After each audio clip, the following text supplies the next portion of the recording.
నడిపించమని అడుగుచున్నాము తండ్రి. అయా ఈ మందిరము నీదని పలికిన దేవుడవు నైనా, ఆత్మదేవుడా ఈ మందిరములో నువ్వు అద్భుతాలు చేయమని అడుగుచున్నాము నైనా, ఆశ్చర్యమైన కార్యములు జరిగించమని అడుగుచున్నాము తండ్రి. దేవానికి వందనములు, దేవానికి వందనములు ప్రభా, రాజానికి వందనములు నైనా, గనుడానికి వందనములు ప్రభా. అయా నీవే సహాయము చేయి, నీవే సహాయము చేయి ప్రభా. ప్రతి ఒక్కరిని నువ్వు ఆదరించమని అడుగుచున్నాము నైనా, ప్రతి ఒక్కరితో నువ్వు మాట్లాడమని అడుగుచున్నాము. నువ్వు మాట్లాడితే మాకు జయము ప్రభా, నువ్వు మాట్లాడితే మాకు సమాధానము, నువ్వు మాట్లాడితే మాకు నెమ్మది, నువ్వు మాట్లాడితే మాకు విజయము కదా ప్రభా. ఆత్మదేవుడా నీవే మాతో మాట్లాడమని అడుగుచున్నాము నైనా. అయా నీవే మాతో మాట్లాడండి ప్రభా.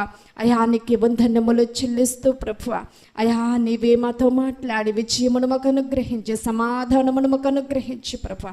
ఈ దినమును ధైర్యపరచమని, ముందుకు నడిపించమని, అయా నీ శ్రేష్టమైన మాటలు వినుచుండగా ప్రభా, అయా మళ్ళీ ఉజ్జీవమును, విశ్వాసమును, నమ్మకమును పెంచమని అడుగుచున్నాము తండ్రి. దేవా మేము దీనిలో పడిపోయి ఉన్నాము ప్రభా, ఏ పరిస్థితుల్లో మేము కృంగిపోయి ఉన్నాము ప్రభా, దీనిలో మేము కూరుకుపోయి ఉన్నాము ప్రభా. అయా మా పరిస్థితులలో నుంచి ప్రభా మమ్మల్ని లేపమని అడుగుచున్నాము తండ్రి.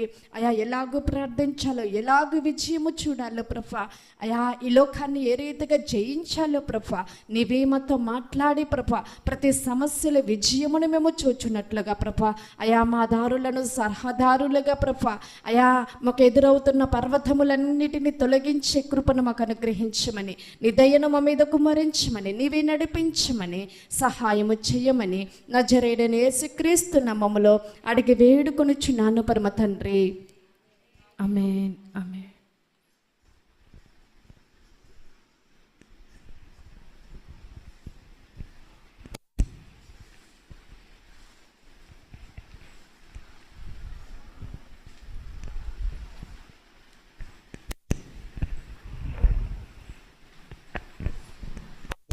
హల్లెలూయా, హల్లెలూయా. అందరికి వందనాలు, దేవుని నామానికి స్తోత్రం. హల్లెలూయా. ఈరోజు దేవుడు నీతో మాట్లాడేటువంటి మాట ఏమిటి అని అంటే, శ్రద్ధగా వినాలి, జాగ్రత్తగా వినాలి. హల్లెలూయా.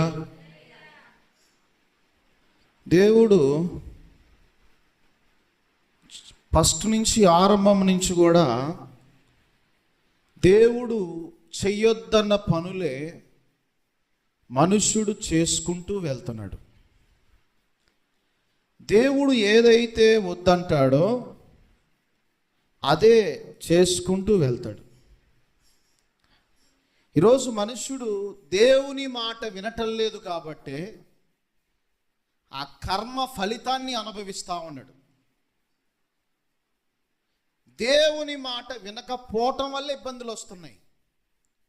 దేవుని మాట వినకపోవటం వల్లనే నష్టాలు వస్తున్నాయి. దేవుని మాట వినకపోవటం వల్లనే కష్టాలు కూడా వస్తున్నాయి. ఆదాము, అవ్వ ఆరంభంలో వాళ్ళు దేవుని మాట శ్రద్ధగా గౌరవించి, ప్రేమించి విన్నట్లయితే వారికి ఆ కష్టాలు ఉండకపోవచ్చేమో. సృష్టి ఆరంభంలోనే దేవుని మాట వినకుండా ధిక్కరించి, దేవుని మాట వినకుండా ధిక్కరించి, దేవుని మాట నిర్లక్ష్యం చేసి ఇష్టం వచ్చినట్టు చేశారు కాబట్టి ఆ శ్రమని, ఆ ఫలితాన్ని వాళ్ళు చూశారు. హల్లెలూయా.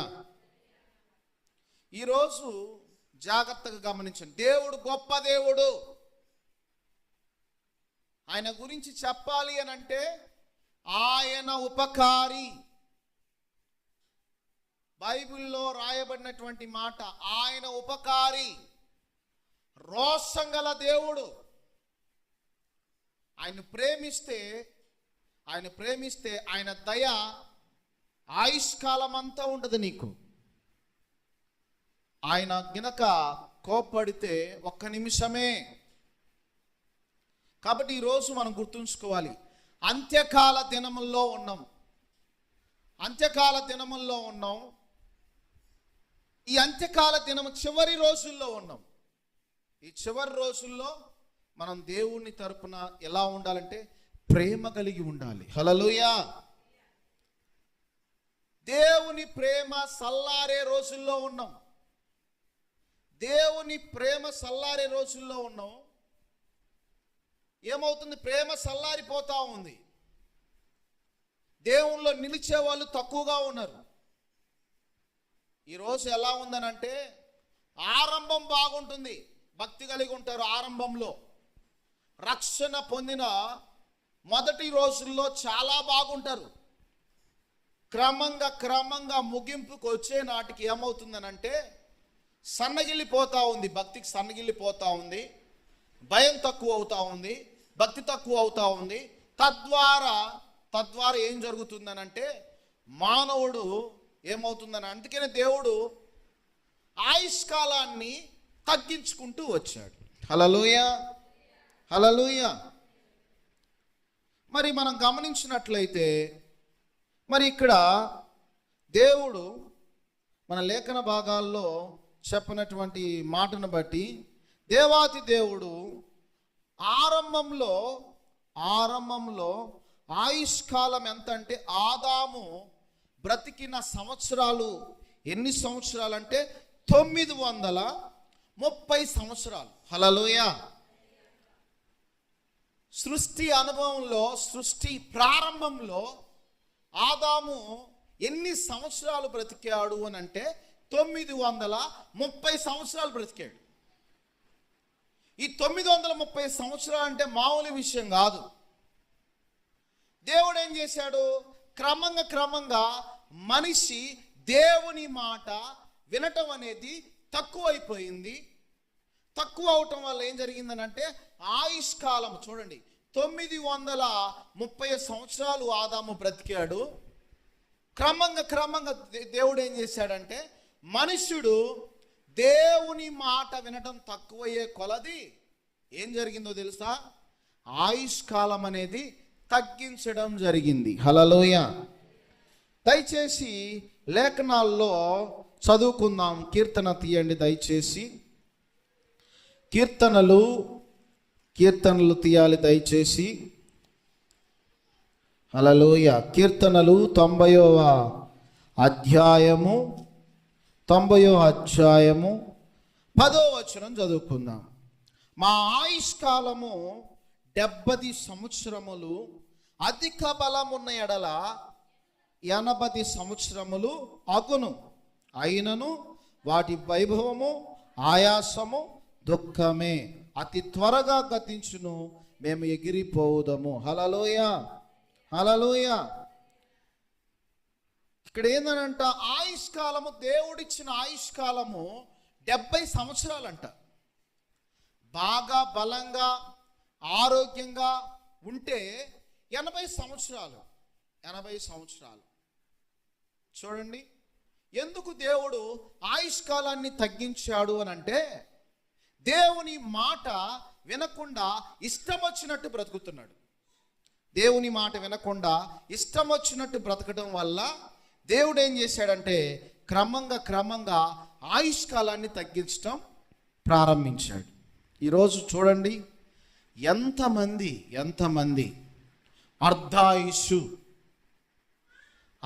దేవుడిచ్చిన ఆయుష్కాలం వరకు ఉండకుండా చనిపోతున్నారో చూడండి.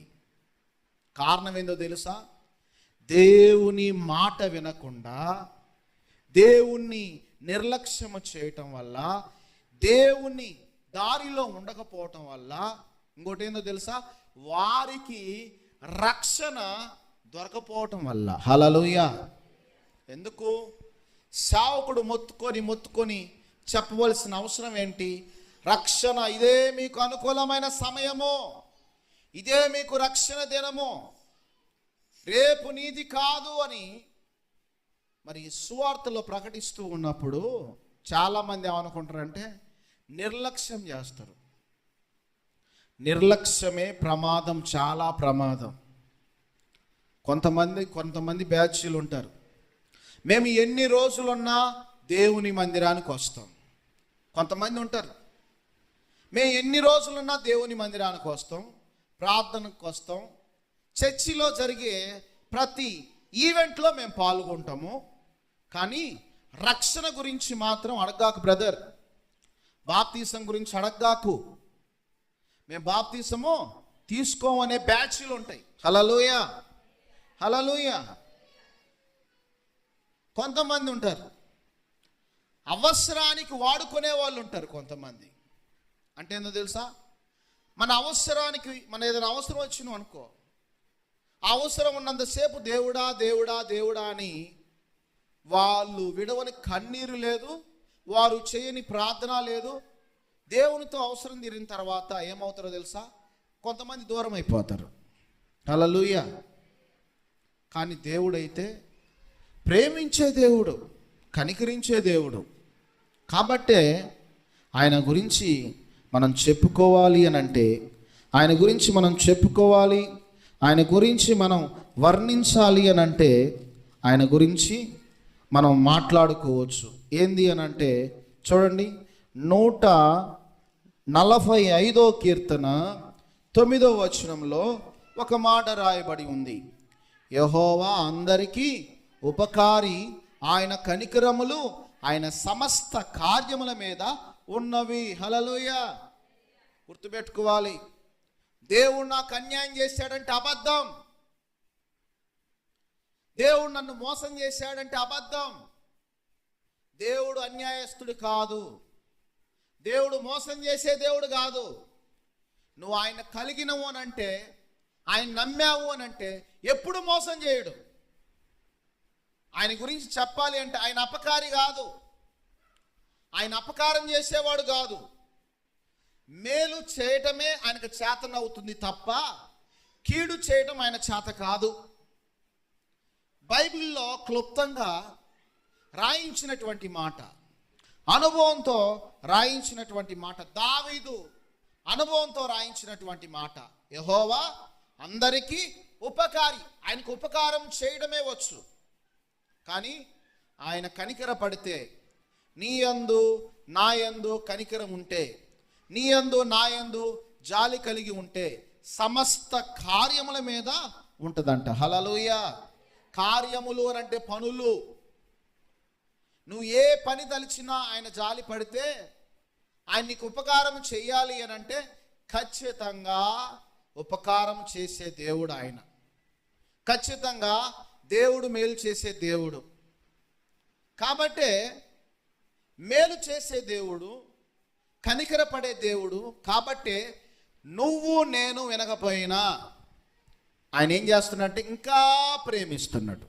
2 చేతులు చెప్పండి, నిద్రపోవద్దు. 2 చేతులు చెప్పండి, హల్లెలూయా. మరి దేవుడు ఎంతగా ప్రేమించాడు అని అంటే, ఇక్కడ ఇద్దరు రాజులు ఉన్నారు, సౌలు దావీదు. సౌలు దావీదు. సౌలును కూడా దేవుడు ప్రేమించాడు, దావీదును కూడా దేవుడు ప్రేమించాడు. ఇద్దరిని ప్రేమించాడు. సౌలును దేవుడు ప్రేమించాడు, దావీదును దేవుడు ప్రేమించాడు. వీళ్ళిద్దరిని కూడా ఎవరికి అప్పగించాడు అని అంటే, ప్రవక్తతో మాట్లాడి, సమూయేలు ప్రవక్తతో మాట్లాడి మొదట అభిషేకించబడినటువంటి రాజు ఎవరు అని అంటే సౌలు రాజు. సౌలుని సమూయేలు ప్రవక్త అభిషేకించాడు. దేవుడు చెప్పమంటే రాజుగా అభిషేకించాడు. ఓకే, సౌలు గురించి మాట్లాడుకుందాం. సౌలు రాజు అయిన తర్వాత ఎక్కడ మాట తప్పాడు అని అంటే సమూయేలు ప్రవక్త ఒక చోట బలి అర్పించాల్సిన సమయం వచ్చేసింది. బలి అర్పించాలి అయితే ఇక్కడ ఏం చేశాడో తెలుసా, ఆ బలి అర్పణకు సౌలు రాజు, సమూయేలు ప్రవక్త, అక్కడున్న జనులందరూ రావాలి. సరే, సౌలు రాజు వచ్చాడు, అక్కడున్న ప్రజలు వచ్చారు. సమూయేలు రావటం అనేది కొంచెము ఆలస్యమైంది. చూశాడు సౌలు రాజు. ఎంతసేపు ఉన్నా రాకపోయేసరికి ఏం చేశాడో తెలుసా, ప్రవక్త చేయవలసిన బలి అర్పణ ఎవరు చేశారంటే సౌలు రాజు చేశాడు. హల్లెలూయా. సౌలు రాజు చేయటం వల్ల చూడండి, ఇక్కడ ఆజ్ఞ అంటే ఆజ్ఞే, నియమం అంటే నియమమే. ఇక్కడ ఎంత రాజు అయినా, ఏ హోదాలో ఉన్నా, ఏ అధికారంలో ఉన్నా ఎవరు చేయాల్సిన పని వారే చేయాలి, కానీ ఆజ్ఞ అతిక్రమించకూడదు, అధికారము తప్పకూడదు. ఎవరు చేయాల్సిన పని వాళ్ళు చేస్తేనే క్షేమము. ఇక్కడ సౌలు ఏం చేశాడో తెలుసా?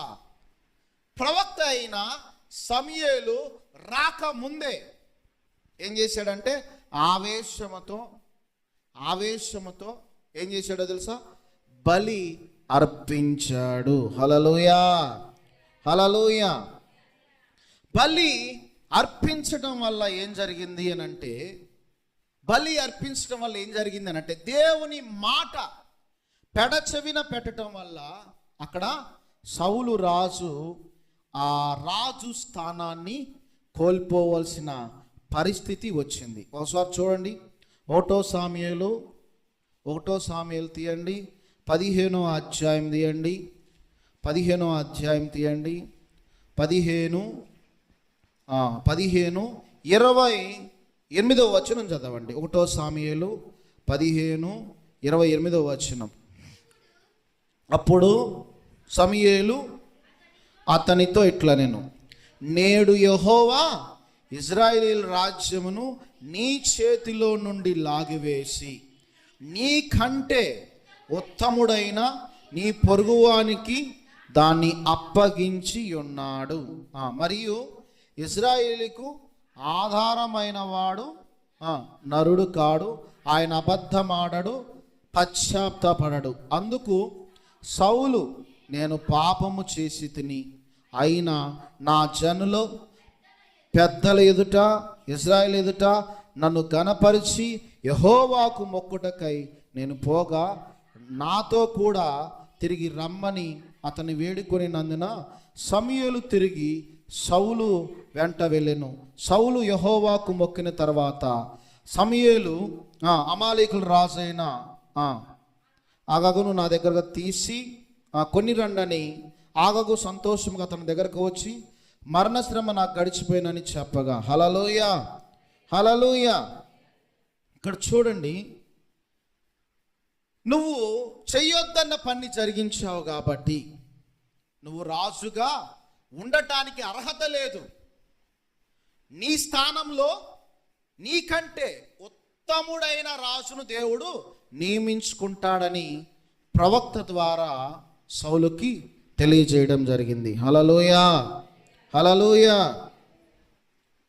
అంతేకాదు, ఇక్కడ పశ్చాత్తాపం, నేను పాపం చేశాను, నా జనుల ఎదుట, ఇశ్రాయేల్ ప్రజల ఎదుట నేను పాపం చేశాను, పశ్చాత్తాపడుతూ ఉన్నా. కానీ ఇక్కడ ఏం జరిగిందో చూడండి. హల్లెలూయా. ఇక్కడ దేవుని మాటను పెడచెవిన పెట్టాడు, దేవుని ఆజ్ఞను పెడచెవిన పెట్టాడు సౌలు. కాబట్టి రాజు స్థానాన్ని కోల్పోయాడు. దీని అర్థం ఏందో తెలుసా మీకు? సౌలు దేవుని మాటను ధిక్కరించి, ప్రవక్తన మాటను ధిక్కరించి చేయటం వల్ల రాజు స్థానాన్ని కోల్పోయాడు. ఈరోజు ఒక సౌలు రాజును నువ్వు కూడా ఊహించుకుంటే, నేను కూడా దేవుని మాట వినకుండా, దేవుని మాటను నిర్లక్ష్య పెట్టి, దేవుని మాట వినకుండా నా ఇష్టం వచ్చినట్లు చేస్తే, ఇప్పుడు సౌలు ఇష్టం వచ్చినట్టు చేశాడు కాబట్టే రాజు స్థానాన్ని కోల్పోయాడు. హల్లెలూయా. దేవుడు మెచ్చి ఇష్టముండి ఇచ్చింది రాజు. ఆయన ఎక్కడ ఏ స్థానంలో ఉన్నాడో కానీ దేవుడు నచ్చి రాజుగా చేశాడు. కానీ దేవుడిచ్చిన హోదాను కాపాడుకోలేకపోయాడు.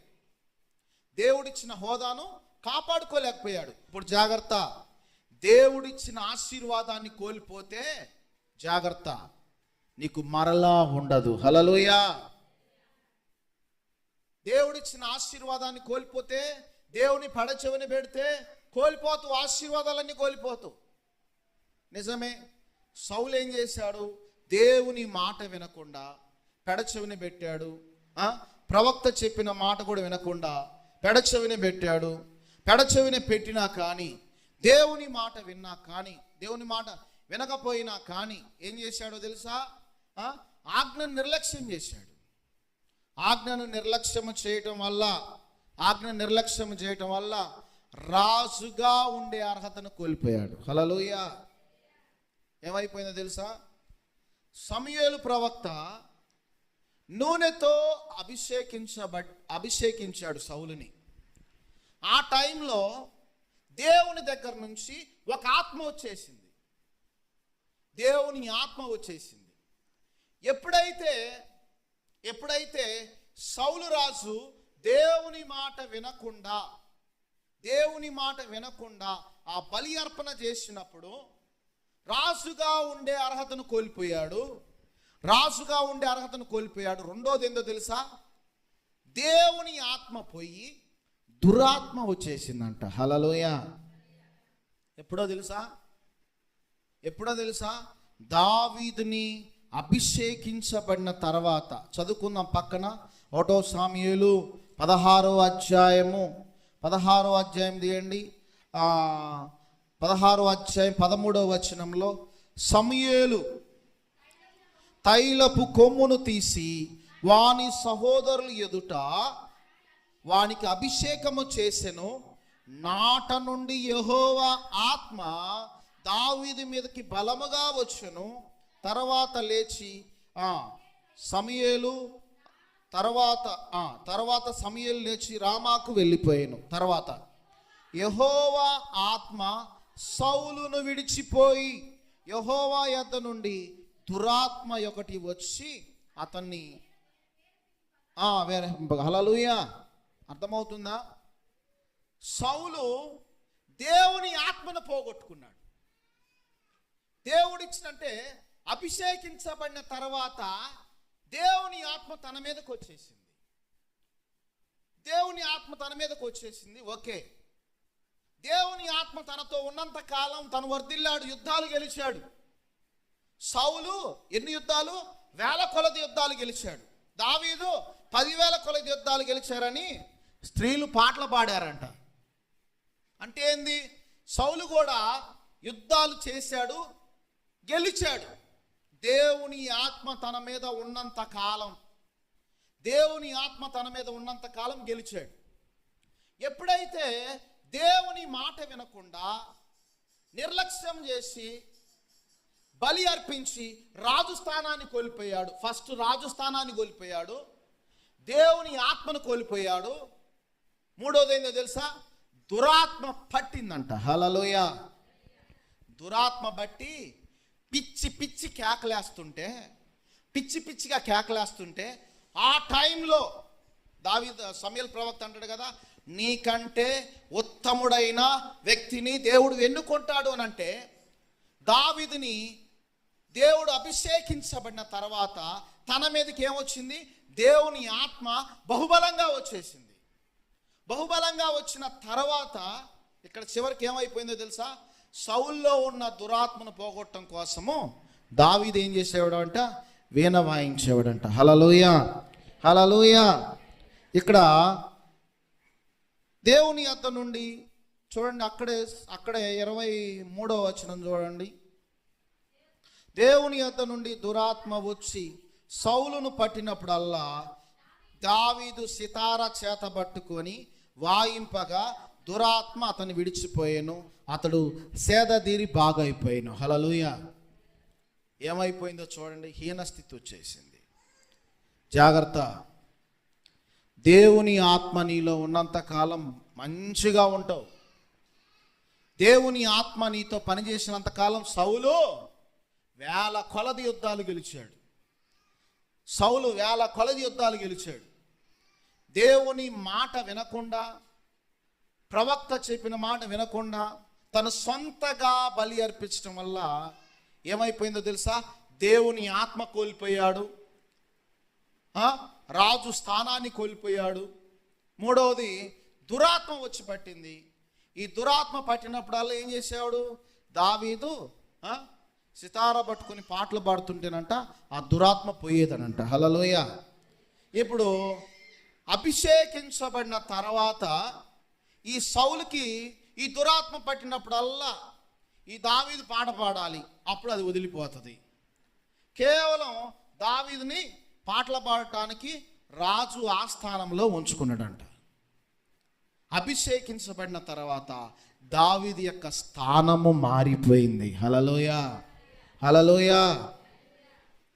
కాబట్టి దేవుని బిడ్డలారా, ఈరోజు దేవుడు నీతో మాట్లాడేటువంటి మాట ఏంటంటే, దేవుని మాటను పెడచెవిన పెడితే నీ స్థానం నువ్వు కోల్పోతావు. దేవుని మాటను నువ్వు వినకపోతే ఏం జరిగిందో తెలుసా? నష్టాన్ని చూడాల్సి వస్తుంది. సౌలు ఆ ఒక్క పని చేయటం వల్ల ఏం జరిగింది అని అంటే, దురాత్మ వచ్చి పట్టింది. పిచ్చోళ్ళలాగా, దయ్యం పట్టినోళ్ళలాగా అయిపోయింది. ఇంతటితో ఆగింది అయ్యగారి పని. దావీదుని అభిషేకించబడిన తర్వాత దావీదుతో దేవుడు ఉన్నాడని తెలుసుకొని ఎన్నోసార్లు దావీదును చంపాలి, ఇలా ఈట తీసుకొని ఇసిరేస్తే కడుపులో కుచ్చుకొని గోడకు అతికిద్దాం అనుకున్నాడు దావీదుని. అలా ఎన్నోసార్లు, 2 సార్లు ఈట తీసుకుంటే దేవుని హస్తము అలా అడ్డు పెడితే దావీదుని దేవుడు తప్పించాడు. హల్లెలూయ. సౌలుకు అర్థమైంది, దావీదుకి దేవుడు తోడుగా ఉన్నాడు, దావీదుతో దేవుడు ఉన్నాడు అని చెప్పేసి ఏం చేసిందంటే, ఇక్కడ ఉండకూడదు, తను ఇక్కడ ఉండటం మంచిది కాదు అని చెప్పేసి స్థానాన్ని మార్చాడు దావీదుని. అందరికి అనుకూలంగా ఉంటున్నాడు, అందరికి మేలుకరంగా ఉంటున్నాడు. కానీ మేలు చేసే స్థానంలో దావీదు ఉంటే, కీడు చేసే స్థానంలో సౌలు ఉన్నాడు. మేలు చేసే స్థానంలో దావీదు ఉంటే, కీడు చేసే స్థానంలో సౌలు ఉన్నాడు. చివరి వరకు వెంటాడుతూ ఉండు. దావీదు ఏం చేశాడంటే ఆ ప్రాంతము నుంచి వెళ్ళిపోయాడు. హల్లెలూయ, హల్లెలూయ. ఈయన పరిస్థితి ఏంటంటే, ఒకప్పుడు ప్రవక్త దగ్గరికి వెళ్ళి ఏం చేయాలని అడిగేవాడు. ఇప్పుడు ఏమైపోయిందనంటే, ఆయనకి ప్రవక్త లేడు. సమూయేలు ప్రవక్త చనిపోయాడు. సమూయేలు ప్రవక్త చనిపోయిన తర్వాత ఇప్పుడు యుద్ధానికి వెళ్ళటానికి ఎవరి దగ్గర విచారించాలి? దేవుని దగ్గర విచారించాలి. ఇక్కడ చూడండి, 1 సమూయేలు 28వ అధ్యాయము తీయండి దయచేసి. 28వ అధ్యాయము 6వ వచనం చదవండి. యెహోవా యొద్ద విచారణ చేయగా యెహోవా స్వప్నము ద్వారానైనను, ఊరిము ద్వారానైనను, ప్రవక్తల ద్వారానైనను ఏమీయూ సెలవీయక ఉండను. హల్లెలూయ. దేని విషయంలో ఇతనికి సెలవీయలేదు అని అంటే, దాని ముందు వచనంలో ఉంటుంది. ఏముంటుందంటే, ఫిలిస్తీయులు దండెత్తి వచ్చి షూనేములో దిగగా సౌలు ఇశ్రాయేలులందరినీ సమకూర్చెను. వారి గిల్బోవలో దిగిరి. సౌలు ఫిలిస్తీయుల దండును చూసి మనస్సునందు భయకంపమునంది. హల్లెలూయ. ఫిలిస్తీయులతో యుద్ధం చేయాలా చేయకూడదా? వాళ్ళ గుంపును చూసి, వాళ్ళ జన ప్రవాహాన్ని చూసి సౌలు భయపడుతున్నాడు. ఒకప్పుడు ఏంది, యుద్ధము అని అంటే భయపడేవాడు కాదు. ఎప్పుడు దేవుడు ఆత్మ తనతో ఉన్నంత కాలము సౌలుకు భయం లేదు. చాలామంది ఏమంటారు, నాకు భయం వేస్తుందయ్యా. హల్లెలూయ. ఈ పెళ్ళి ఎట చేయాలో నాకు భయం వేస్తుందయ్యా. ఈ పంట, ఈ ఎకరాలు ఎలా వేయాలో భయం వేస్తుందయ్యా. వేసేది నువ్వా? ఒకటి గుర్తుపెట్టుకో, దేవుడు నీతో ఉన్నంత కాలము భయం ఉండదు. హల్లెలూయ. భయం అనేది ఏందో తెలుసా? ఒక దయ్యము. భయం ఉందనంటే మనలో ఏమున్నట్టు చెప్పండి? ఏం మాట్లాడరు? చెప్పండి, 2 చేతులు ఎత్తి హల్లెలూయా చెప్పండి. హల్లెలూయా గట్టిగా చెప్పండి. భయం ఉంటే దయ్యం ఉన్నట్టే. ఇప్పుడు సౌలుకి ఏమొచ్చింది? ఒకప్పుడు ఫిలిస్తీన్లతో యుద్ధం చేసి గెలిచాడు, వేల కొలది యుద్ధం గెలిచాడు. వేల కొలది యుద్ధం గెలిస్తే మరి ఇప్పుడు ఫిలిస్తీన్ల గుంపును చూసి, ఫిలిస్తీన్ల దండును చూసి తనలో భయం వచ్చేసిందంట. ఈ భయం వచ్చేసిన తర్వాత మరి దేవుడు ఏమైనా స్వప్నం ద్వారా, కళల ద్వారా దేవుడు ఏమైనా మాట్లాడుతాడేమో, ఊరిము ద్వారా దేవుడు ఏమైనా మాట్లాడతాడేమో, ప్రవక్తల ద్వారా ఏమైనా మాట్లాడతాడంటే దేవుడు ఏమీ సెలవేయలేదంట. హల్లెలూయా. ఏమీ సెలవు ఇవ్వకపోతే ఏం చేస్తారు చెప్పండి? మీరు కూడా అంటారు, మాస్టర్ గారు ఈ మధ్య బాగా అలవాటు అయిపోయింది వీటి విషయాల్లో. నా గురించి నీకేమైనా చూపించాడా? మా అమ్మాయి గురించి నీకేమైనా చూపించాడా? మరి మా అమ్మాయికి వివాహము గురించి నీకేమైనా చూపించాడా? నీకు చూపించాడా అని పోతే నువ్వు నిజంగా దేవునితో ఉంటే దేవుడు నీతోనే చూపిస్తాడు. హల్లెలూయా. ఎవరి మీద ఆధారపడాల్సిన అవసరం లేదు. పాత నిబంధన కాలంలో కేవలం ప్రవక్తలకే మాట్లాడేవాడు, ప్రవక్తలకే బయలుపరిచేవాడు. ఇది కృపాకాలంలో ఉన్నాం. నువ్వు సరిగా ఉండి ప్రార్థన చేస్తే, సరిగా దేవునితో ఉంటే దేవుడు నీతో మాట్లాడతాడు. హల్లెలూయా. ఇప్పుడు సౌలు ఏమైంది? సౌలుకి ఏం అర్థం కావట్లా. చివరికి ఏమైపోయేవాడంటే, ఎంత బతికి ఇంటెనక చచ్చిన రీతిగా మనం కూడా ఇన్ని ప్రార్థనలు చేసి, ఇన్ని ఉపవాసాలు చేసి, మరి సర్వీస్ చెప్పాలంటే ఎన్ని సంవత్సరాలు అమ్మంటే 20 సంవత్సరాలు అంటారు. ఈ 20 సంవత్సరాలు చేసిన భక్తిని చేసి మనం కూడా ఏం చేస్తామంటే ఒక తప్పుడు రూట్ తప్పుతాం. ఏ రూటో తెలుసా? సౌలే తప్పాడు. నువ్వు తప్పడంలో ఏముంది? అభిషేకించబడ్డ నూనెతో అభిషేకించబడ్డ రాజుగా అపాయింట్మెంట్ చేసిన సౌలు జీవితంలో దేవుని మాట వినకుండా దేవుని నిర్లక్ష్య పెట్టడం వల్ల తను కోల్పోయాడు. దేవుని ఆత్మను కోల్పోయాడు. తనకి అర్థం కావట్లేదు. ఫిలిస్తీన్ల దండం చూసి భయం వచ్చేస్తుంది.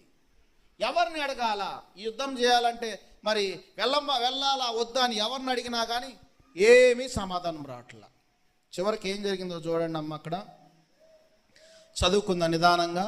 అప్పుడు సౌలు, నా కొరకు మీరు కర్ణ పిశాసము గల యొక్క స్త్రీని కనుగొనుడి, నేను పోయి దాని చేత విచారణ చేతునని తన సేవకులకు ఆజ్ఞయ్యగా వారు చిత్తము. ఏనోదులో కర్ణ పిశాసం గల ఒకటి ఉన్నదని అతనితో చెప్పిరి. హల్లెలూయా. ఇప్పుడు ఎవరి దగ్గర పోవాలా? యుద్ధము చేయాలా వద్దా అని ఎవరి దగ్గర పోవాలని చివరికి డిసైడ్ అయ్యాడు ఈ అభిషేకం కలిగిన వ్యక్తి. ప్రవక్త చేత అభిషేకించబడిన ఈ రాజు ఎవరి దగ్గర పోయాడో తెలుసా? కర్ణ పిశాచము కలిగిన స్త్రీ. అంటే మీకు అర్థమయ్యే భాషలో చెప్పాలంటే వైద్యుల దగ్గరికి, మీకు అర్థమయ్యే భాషలో చెప్పాలంటే టింగ్ టింగ్ మోగేవాడి దగ్గరికి, ఇంకా చెప్పాలంటే భూత వైద్యుల దగ్గరికి అనుకోండి. హల్లెలూయా. ఈ రూట్లో చూడండి, నిజమే ఈరోజు ఈ బ్యాచ్లు కూడా ఉన్నారు. ఈ బ్యాచ్లు నేను చూసి చాలా బాధపడ్డా. మాచర్లో చూశాను, నాకు చాలా బాధ వేసింది. మాచర్లో దేవుని మందిరానికి వెళ్తారు ఒక కుటుంబం, దేవుని మందిరానికి వెళ్తారు కుటుంబం. వాళ్ళని చూసినప్పుడల్లా నాకు ఒక మాట గుర్తొచ్చేది, యెహోషువ కుటుంబం గుర్తొచ్చేసి. యెహోషువ అంటాడు కదే, ఎవరెటు పోతే నాకెందుకో, నేనును నా ఇంటి వారును యెహోవాను సేవించేదను. హల్లెలూయా. ఆయన అంత ధైర్యంగా చెప్తాడు. ఆ కుటుంబాన్ని చూడంగానే అబ్బా ఎంత ధన్యత కలిగిన కుటుంబం అనుకునేవాడిని. కొన్ని రోజులు అందుకే అంటారు కదా, మెరిసేదంతా, చెప్పండి అమ్మా, మెరిసేదంతా బంగారం కాదు, ఇంకోటి ఏంటిది చెప్పండి, తర్వాత ఏదో ఉందిలే కొటేషన్, హల్లెలూయా. మనం అందుకని మెరిసేదంతా బంగారం కాదని మనం కొన్నిసార్లు నమ్మాలి. చూసిన వాళ్ళందరూ కూడా ఆత్మీయులు కూడా కారు, హల్లెలూయా. అందుకని మనం చూసినప్పుడు అబ్బా ఎంత ఆత్మీయులో అనుకుంటాం, కానీ వాళ్ళతో స్నేహం చేస్తూ వారితో మాట్లాడుతూ ఉన్నప్పుడు వారి యొక్క ఆలోచనలు, వారి యొక్క గుణాలు, వారి యొక్క లక్షణాలు బయటపడతాయి. ఇంచుమించుగా వారిని చూసినప్పుడల్లా అబ్బా చాలా ఆత్మీయంగా ఉంటారు, చాలా ప్రేమగా ఉంటారు. పలకరించడం కూడా కనబడగానే 2 చేతులెత్తి అన్నా వందనాలు అన్నా అంటారు, హల్లెలూయా. మీరేం చేస్తారో తెలుసా, అన్నా వందనాలు అన్నా అంటారు ఎట్ట, హల్లెలూయా. అది కాదు పద్ధతి. మంచిగా 2 చేతులెత్తి వందనాలు, హల్లెలూయా. ఇక్కడ సంఘం గురించి చెప్తాడు పౌలు, ప్రియమైన సంఘమా ఒకరినొకరు మీరు వందనాలు చెల్లించుకునుడి, హల్లెలూయా, హల్లెలూయా. వందనాలు ఎందుకు ప్రత్యేకంగా నేర్పించేది? మీరు ఎక్కడున్నా కానీ అది దేవుని నామానికి కీర్తి వచ్చినట్లు, దేవుని నామానికి మహిమ, అదొక గుర్తింపు. వాళ్ళు ఏం చేశారో తెలుసా, కొన్ని రోజులు ఆగిన తర్వాత వాళ్ళ ఇంటికి దిష్టి తగిలిందంట, హల్లెలూయా. వింటున్నారా? ఏం తగిలింది చెప్పండి? దిష్టి తగిలి ఒక ఆయన వచ్చాడంట, కర్ణ పిశాచం కలిగిన వ్యక్తి. అంతా బాగుంది, నీ వెంట దిష్టి వెంటాడుతూ ఉంది, ఇదిగో ఇది కట్టుకో, ఇది కట్టుకుంటే అది చూడగానే వాడికి ఏమైపోద్ది, నీ మీద తగదు, దాని మీదకి వెళ్ళిపోద్ది, హల్లెలూయా. దేని మీదకి? చూసిన దాని మీదకి. నేను ఇస్తున్న ఒకటి కాయ, దాని చుట్టూ దారాలు కడతాను, ఆడ గుమ్మం ముందు కట్టుకో. ఎవడైనా నేను చూడటానికి వచ్చినప్పుడు అబ్బో బాగున్నాడంటే దాని వైపు చూడగల, దాని వైపు దిష్టి వెళ్ళిపోతుంది అని అంటే ఆయన అనుకున్నాడు కదా, అయ్యా మేము చర్చికి వెళ్తామయ్యా, యేసు ప్రభువుని నమ్ముకున్నామయ్యా, ఇవన్నీ మాకు పనికి రావయ్యా, నేను ముస్లింనే అంటే అర్థమైందో తెలుసా, నేను తురకాయన్నే, నాకు అవన్నీ లేవు, ఏం కాదు, నీకేమి ఇయ్యను, ఇది మాత్రమే ఇస్తా, దీన్ని నువ్వేం చేయాలంటే రోజు కట్టేసుకో, ఏం కాదు, నేను ఇంక పసుపు కుంకుమ ఏమి ఇవ్వట్లా నీకు నేను, ఓహో నువ్వు మసీదుకి వెళ్తావు కాబట్టి నీ మాట నేను వింటున్నానని చెప్పేసి కట్టేశాడు, హల్లెలూయా. ఏమైందో తెలుసా,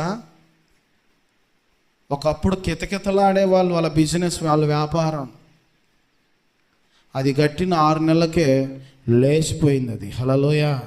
ఏందో తెలుసా, వ్యాపారం దెబ్బతిన్నది. గుర్తుపెట్టుకోవాలి, అపవిత్రమైన దానిని నువ్వు ఇంట్లో ఉంచుకుంటే, చూడండి, సైతానుగాడు నీ ఆశీర్వాదాన్ని దెబ్బతీయాలని చూస్తాడు. ఏ విధంగా తెలుసా, ఈ విధంగానే. నువ్వు ఎంత ఆత్మీయంగా ఉన్నా ఏదో దాంట్లో బలహీనత అయిపోతావు. ఈరోజు దిష్టి బొమ్మలని, దిష్టి అని ఇవన్నీ కట్టుకోవటం వల్ల ఏమవుతుంది? నష్టం ఎవరికి? నీకే. అవి మంచిది కాదు. దేవుని కాపుదల లేకపోతే, ఇంకొక మాట ఉంది, ఇజ్రాయేలు కాపాడువాడు కొనకడు నిద్రపోడు. ఇజ్రాయెల్ దేశాన్ని కాపాడే దేవుడు మనల్ని కూడా కాపాడుతాడు. ఇజ్రాయెల్ దేశాన్ని దేవుడు కాపాడుతున్నాడంటే కారణం ఏంది? ఆయన రక్తంలో కడగబడినటువంటి బిడ్డలు, ఆయన రక్తంలో కడగబడిన జనాంగము. కాబట్టి నువ్వు ఏ రక్తంలో కడగబడ్డావమ్మా? నువ్వు చెప్పు, నువ్వు ఏ రక్తంలో కడగబడ్డావు? ఆయన రక్తంలో కడగబడ్డావు. నువ్వు ఎవరి బిడ్డవి? చెప్పాడా దేవుడు? అది కట్టుకో, ఇది కట్టుకో అని చెప్పాడా? హల్లెలూయా, హల్లెలూయా. ఈ సౌలు కూడా గత్యంతరం లేని పరిస్థితుల్లో, అరే మనకెవరు చెప్పేవాళ్ళు లేరురా, ఈ దర్శనాలు చెప్పేవాళ్ళు లేరు, ఈ ప్రార్థన చేసి చెప్పేవాళ్ళు లేరు, మీరందరూ వెళ్ళి కర్ణ పిశాచం చెప్పేటువంటి ఆడ మనిషిని కనుక్కోండి రండిరా అంటే, పలానా ఊర్లో ఉంది, పలానా ప్రాంతంలో ఉందని అంటే ఏం చేశారంటే సరే పోదాం, మంచిగా పోదాం అని చెప్పేసి ఏం చేశాడో చూడండి 8వ వచనంలో. కాబట్టి సౌలు మారువేషము ధరించి వేరు బట్టలు తొడుక్కొని 2 మనుషుల్ని వెంటబెట్టుకొని పోయి రాత్రి వేళ ఆ స్త్రీ వద్దకు వచ్చి, కర్ణ పిశాచము ద్వారా నాకు శకునము చెప్పి నాతో మాట్లాడుటకై నేను నీతో చెప్పువాణ్ణి రప్పించమని కోరగా. హల్లెలూయా. ఈయన ఎవరు చెప్పండి అమ్మా? ఈయన ఎవరు? రాజు సౌలు. ఏం చేసిండు ఇప్పుడు చూడండి, ఎంత పనికి మాలి పనులు చేస్తున్నా చూడండి. సౌలు అంట మారు వేషం వేసుకున్నాడంట. అంటే తన వేషం కాకుండా ఏదో ఒక వేషం. ఇప్పుడు నేను మగ మనిషిని అనుకోండి, నేను బాగా గడ్డం పెట్టుకొని కిరీటం పెట్టుకొని ఏదో పాత కొట్లు వేసుకొని పాత ముసలోళ్ళలాగా వేసుకొని అదొక వేషం అవుతుంది. సౌలు తను ఉన్న స్థానం కాకుండా వేరే వేషం వేసుకొని ఎవరిని తీసుకెళ్ళాడంటే 2 మనుషులను తీసుకొని పోయాడంట. ఎప్పుడు? ఏ టైంలో? పగల రాత్రి వేళ. ఎవరిని తీసుకుని వెళ్ళాడు? 2 మనుషులను తీసుకెళ్ళి వెళ్ళి ఎవరి దగ్గరికి వెళ్ళాడు? స్త్రీ దగ్గరికి. కర్ణ పిశాచం కలిగిన స్త్రీ దగ్గరికి వెళ్ళి ఏమంటున్నాడో తెలుసా? ఇదిగో నేను రమ్మన్న మనిషిని నువ్వు రప్పియాలి. హల్లెలూయా, హల్లెలూయా. చూడండి ఏం చేసే పనులు. ఇలాంటి బ్యాచ్లు కూడా ఉంటారమ్మా చర్చిలో. ఇలాంటి వాళ్ళకు వందనాలమ్మా. హల్లెలూయా. ఇంకా మీకు ఈ అలవాట్లు ఈ బూతులు ఉంటే మానుకోండి అమ్మా. లేనిపోని మీకు శ్రమ బాధ. చర్చిలకు వస్తూ ఉండి ప్రార్థనలు చేస్తూ ఉండి ఉపవాసాలు చేస్తూ ఉండి ఇంకా తాయితలకు వెళ్ళేవాళ్ళు, ఇంకా వైద్యుల దగ్గరికి వెళ్ళేవాళ్ళు, ఇంకా ఇవన్నీ చేసేవాళ్ళు ఉంటే మానుకోండి. ఆ దరిద్రము మీకు వస్తుంది. హల్లెలూయా. ఇప్పుడు చూడండి ఈ సౌలు గురించి. ఏంది ఈ బాధ? ఎవరైనా సౌలు అనుకుంటారేమో, అరే సౌలేంద్ర కర్ణ పిశాచం కలిగిన స్త్రీ దగ్గరికి వెళ్తున్నాడు, ఇప్పుడు మీరు కూడా ఏం చేయాలి? ముసుకేసుకొని పోవాలి. హల్లెలూయా. అరే చర్చికి వెళ్ళేవాళ్ళు కదరా. ఎవరైనా మన ఊరు వాళ్ళు నువ్వు ఏడైనా పోయినావు అనుకో, అరే నువ్వు కూడా అరే మీరు చర్చికి వెళ్తారు కదా, నువ్వు చేసే ప్రార్థన ఎడిపోయింది, అప్పుడు తలదించుకోవాలి. నువ్వు చేసే ప్రార్థన ఎడిపోయింది, నువ్వు చేసే ఉపవాసం అయిపోయింది అని అంటే ఏమని చెబుతావు తెలుసా? ఏం కాదులే వెళ్ళొచ్చులేని అంటావు. హల్లెలూయా. సర్దుబాటు జీవితం వద్దు. ఈ సౌలు ఇజ్రాయేల్ ప్రజలు చూస్తారేమో, పగలెళ్తే ఇజ్రాయేల్ ప్రజలు చూస్తారేమో, రాత్రి వేళ 2 మనుషుల్ని వెంట పెట్టుకొని పోయి స్త్రీతో అన్నాడంట, నాకు సంబంధించిన మనిషిని నువ్వు రాబట్టాలి. హల్లెలూయా. చూడండి ఆ స్త్రీ, ఇదిగో సౌలు చేయించినది నీకు తెలిసినది కదా, కర్ణ పిశాచం గలవారని చిల్లంగి గలవారని అతడు దేశంలో ఉండకుండా నిర్మూలం చేసిన కదా, నీవు నా ప్రాణము కొరకు ఉరియగ్గి నాకు మరణమేలా రప్పింతు అని అతనితో అనెను. హల్లెలూయా. ఎందుకయ్యా నాయన, ఎందుకయ్యా? సౌలు గురించి తెలుసు కదా అని ఎవరితో అంటుంది స్త్రీ? చెప్పండి. సౌలు గురించి తెలుసా నీకు అని ఎవరితో అంటుంది? సౌలుతోనే. ఎందుకయ్యా వాళ్ళని రప్పించమంటావు, వీళ్ళని రప్పించమంటావు? ఎందుకయ్యా? సౌలు గురించి తెలుసు కదా. ఏం చేశాడు ఆయన? కర్ణ పిశాచం ప్రవక్త సమూయేలు చచ్చిపోగానే అందరిని ధర్మిండంట. దేశంలో ఉండకుండా అందరిని ధర్మిండంట. అయ్యగారు ఉండవద్దు మీరని తరిమినాం కదయ్యా, నీ తెలుసు కదయ్యా అని చెప్పింది అనమాట. సౌలుతోనే చెప్పింది. ఎందుకయ్యా నాకు మళ్ళీ వారలను రప్పించి వీళ్ళని రప్పించి నేను చచ్చేంత పని నాకు ఎందుకయ్యా అని కర్ణ పిశాచం కలిగిన స్త్రీ ఎవరితో అంటుంది? మారు వేషంలో వచ్చిన సౌలుతో అంటుంది. హల్లెలూయా. 10వ వచనం చదువుకుందాం.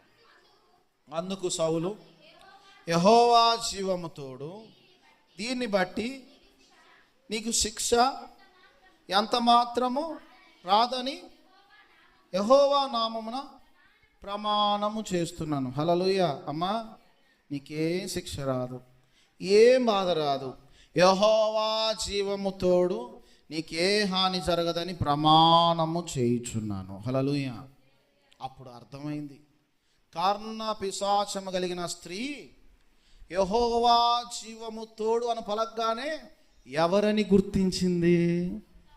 అర్థమైపోయింది, బయటపడింది కదా. ఇప్పుడు మనం కూడా, మనం చర్చికి వెళ్ళే వాళ్ళు, మన మాట వేరు, మన పద్ధతి వేరు. తండ్రికి వందనాలు అంటాం, దేవునికి స్తోత్రం అంటాం. ఏదైనా మేలు జరిగిందనుకో, అయ్యా నీకు వందనాలు అంటాం. నిన్ను గుర్తుపడతారు. అబ్బో నువ్వు చర్చి పోయే బ్యాచ్ అనుకుంటా కదా అని అంటారు. హల్లెలూయా. చర్చికి వచ్చే బ్యాచ్ అనుకుంటా కదా నువ్వు అని అంటారు. అది ఆటోమేటిక్గా మన మాట తీరుని బట్టి బయటపడింది. సౌలు కూడా ఎంత రూట్ తప్పినా, ఎంత లైన్ తప్పినా స్త్రీతో ఏమంటున్నాడు? యెహోవా జీవము తోడు, నీకు ఏ హాని కలగదు అని ప్రమాణము చేయుచున్నాను. హల్లెలూయా. ఆ మాట అనగానే 11వ వచనంలో, ఆ స్త్రీ నీతో మాట్లాడటకై నేను ఎవరిని రప్పింపవలనని అడగా అతడు సమూయేలుని రప్పింపమనెను. హల్లెలూయా. ఏమంటుండో, ఎవరిని, నీకెవరు కావాలయ్యా అంటే, చనిపోయినా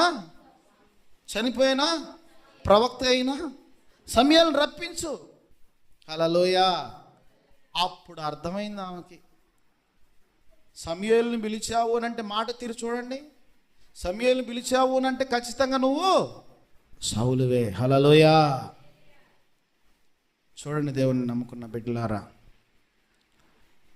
నువ్వు యేసు ప్రభుని నమ్ముకొని వారి దగ్గరికి వెళ్ళాల్సిన అవసరం లేదు, వీళ్ళ దగ్గరకు వెళ్ళాల్సిన అవసరం లేదు. ఇంకా ఇవన్నీ కూడా చెప్పాలి అని అంటే ఇవి ఒక రకమైన సైతాను గాడు ఉచ్చు అన్నమాట. ఇలాంటివి నీలో ఉంటే ఒక ఉచ్చు. సైతాను గాడు ఏం చేస్తాడో తెలుసా? ఎలాగైనా నీ ఆత్మీయ జీవితాన్ని పాడు చేయాలని వాడు కంకణం కట్టుకున్నాడు. సైతాను గారిని ఎదిరించాలి అని అంటే, సైతాను గారిని జయించాలి అని అంటే ఒక మాట ఉంది బైబిల్లో, ఎవరు తీయొద్దు. యాకోబు పత్రిక 4వ అధ్యాయం 7వ వచనంలో ఏముందంటే, నీవు దేవునికి లోబడి ఉంటే చాలు, నీవు దేవునికి లోబడి ఉంటే చాలు, అప్పుడు నువ్వు సైతాను గారిని ఎదిరించు, వాడు పారిపోతాడని అందులో ఉంది. అంటే ఏదో తెలుసా? దేవునికి నువ్వు మణిగి ఉంటే సైతాను గారిని ఎదిరిస్తే వాడు పారిపోతాడు. సైతాను గాడు మనల్ని బాడు చేయాలని కంకణం కట్టుకున్నా కానీ నువ్వు దేవుని పక్షాన ఉంటే, దేవునితో ఉంటే వాడు పారిపోతాడు. ఇప్పుడు సౌలు ఏం చేస్తున్నాడంటే, సమూయేలు ప్రవక్తని మరి పంపించవా అని ఆ కర్ణ పిశాచం కలిగినటువంటి స్త్రీని అడుగుతా ఉన్నప్పుడు చూడండి, ఆ స్త్రీ సమూయేలును చూసినప్పుడు బిగ్గరగా కేక వేసి, నువ్వు సౌలువే. హల్లెలూయా. నీకు సంబంధించిన వ్యక్తి వచ్చాడు అని అంటే నువ్వు సౌలు. సౌలుకి ఏం దరిద్రం పట్టింది? మారు వేషం వేసుకొని పోవాల్సిన దరిద్రం ఏం పట్టింది? ఇప్పుడు చాలామంది యేసు ప్రభుని నమ్ముకొని, యేసు ప్రభుని ఆశ్రయించి, ఒక అతను అంటున్నాడు నాతో, కర్ణ పిశాచం కలిగినటువంటి, చెప్పాలంటే భూత వైద్యులు, ఒకరోజు నా ఇంటి ముందుకే వచ్చాడు. హల్లెలూయా. అన్నీ చెప్తున్నాడు. నువ్వు దేవుని సేవకుడివే అంటే అవును అన్నా. ఇప్పుడు దయ్యం పట్టిన ఒక యవ్వనస్తురాలకి దయ్యం పట్టింది. పూతోను అని దయ్యం పట్టింది, గుర్తుందా మీకు? పేతురు యోహాన్లు ఆ దారిలో పోతూ ఉంటుంటే తెగ మాట్లాడేస్తుందంట, మీరు దేవుని కుమారులు, మీరు దేవుని సేవకులు అంటంలో తప్పేముంది? హల్లెలూయా. అప్పుడు ఆ యవ్వనస్తురాలు బాధ తట్టుకోలేక పేతురు ఏం చేశాడు? గద్దించాడు. హల్లెలూయా. గద్దించి ఆ దయ్యాన్ని వెళ్ళగొట్టాడు. దయ్యాన్ని వెళ్ళగొట్టినందుకు ఏం జరిగింది? పేతురు కాదు, ఒకసారి చదువుకుందాం. అపోస్తుల కార్యం ఇలాగే ఉంచండి, ఒకసారి చదువుకుందాం. అపోస్తుల కార్యములు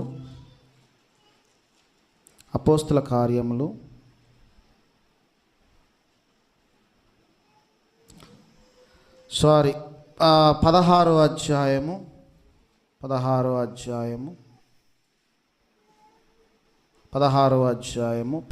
వచనం చదవండి. మేము ప్రార్థనా స్థలానికి వెలుచూ ఉండగా పూతోను దయ్యం పట్టినదై సోదె చెప్పుట చేత తన యజమానులకు లాభము సంపాదించుచున్న ఒక చిన్నది మాకు ఎదురుగా వచ్చెను.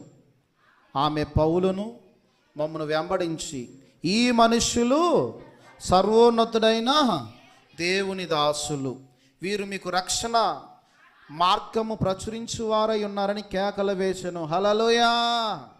2 చేతులు చెప్పండి, హల్లెలూయా. పేతురు కాదు, పౌలు ప్రార్థనా స్థలానికి వెళ్తూ ఉంటుంటే పూతోను అని దయ్యం పట్టినటువంటి యవ్వనస్తురాలంట. అంటే మీకు చెప్పాలంటే బయట వాళ్ళకేమో వాక్కులు చెప్పిద్ది అనమాట. వాక్కులు చెప్పేవాళ్ళు అంటే ఆమె కోసం ఆమె ఏం చెప్పిద్దా అని ఆమె చుట్టూ ఉన్న జనాలు ఉన్నారంట. ఆ దారిలో పౌలు వెళ్తూ ఉంటుంటే పౌలును చూసి ఏమని పలికిందంటే, వీళ్ళు సర్వోన్నతుడైన దేవుని దాసులు. హల్లెలూయా. దేవుని సేవకులు. వీళ్ళు మీకేం చేస్తారు? రక్షణ మార్గాన్ని ప్రచురం చేస్తారు, రక్షణ సువార్తని మీకు ప్రచారం చేస్తారని ఆ మాట చెబుతున్నా కానీ ఆ చుట్టుపక్కల ఉన్న జనాలు పట్టించుకోవట్లేదంట. ఇలా ప్రతిరోజు జరుగుతూ ఉంది. ఆమె చుట్టూ ఎంతోమంది జనాలు వస్తున్నారు. ఆ అమ్మాయిని పెంచేవాళ్ళు ఉన్నారు, వాళ్ళకి లాభం వస్తుంది.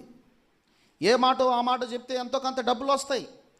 ఇవి చూస్తూ ఉన్నప్పుడు ఒకరోజు ఆమె ఇలాగ అనేక దినములు చేయించున్న గనుక పౌలు వ్యాకులపడి దాని వైపు తిరిగి, నీవు ఈమెని వదిలిపోమ్మని యేసుక్రీస్తు నామమున ఆజ్ఞాపించుచున్నానని ఆ దయ్యముతో చెప్పెను. వెంటనే అది ఆమెను వదిలిపోయాను. హల్లెలూయా. అంటే ఎలాంటి వాక్కులు చెప్పే వాళ్ళు అందరూ కూడా ఎలాంటి వాళ్ళు? ఏది వాడుకుంటుంది చెప్పండి? హల్లెలూయా. ఏం వాడుకున్నట్టు చెప్పండి? 2 చేతులు చెప్పండి, హల్లెలూయా. ఈ